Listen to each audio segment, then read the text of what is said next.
வரப்போகும் தல அஜித் சாரோட பிறந்த நாளை அதிர வச்சு ரசிகர்களுக்காக கமல் தரும் ஸ்பெஷல் விருந்த பத்தி தான் இந்த வீடியோல நம்ம பார்க்க போறோம். விக்ரம் சாரோட நடிப்புல கடந்த ஆண்டு கடைசியா வெளியான படம் தான் ஸ்கெட்ச். அதுக்கப்புறம் அவரு துருவ நட்சத்திரம் படத்துல நடிச்சிருந்தாரு. மிகப்பெரிய எதிர்பார்ப்புக்கு மத்தியில உருவான துருவ நட்சத்திரம் படம் இன்னும் முடிந்த படம் இல்ல.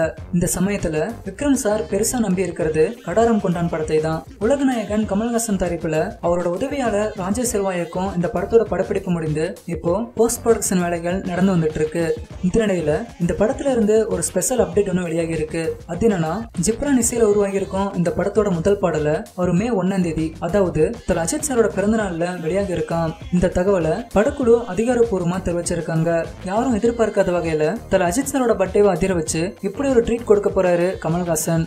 வெளியாகி இருக்கும் இந்த தகவலால ஃபேன்ஸ் எல்லாரும் செம ஹாப்பியா இருக்காங்க. சரி, ஓகே ஃப்ரெண்ட்ஸ், அஜித் சாரோட நேர்கொண்ட பார்வை, விக்ரம் சாரோட கடாரம் கொண்டான், இந்த 2 படங்கள்ல நீங்க எந்த படத்துக்காக அவ்வளவு வெயிட் பண்ணிட்டு இருக்கீங்க அப்படின்றத கீழே இருக்க கமெண்ட் பாக்ஸ்ல கமெண்ட் பண்ணுங்க. இந்த வீடியோ உங்களுக்கு பிடிச்சிருந்தா லைக் பண்ணுங்க, உங்க நண்பர்களுக்கும் ஷேர் பண்ணுங்க. மேலும் இது போன்ற வீடியோக்களுக்கு தமிழ் திமிரு சேனலை சப்ஸ்கிரைப் பண்ணுங்க.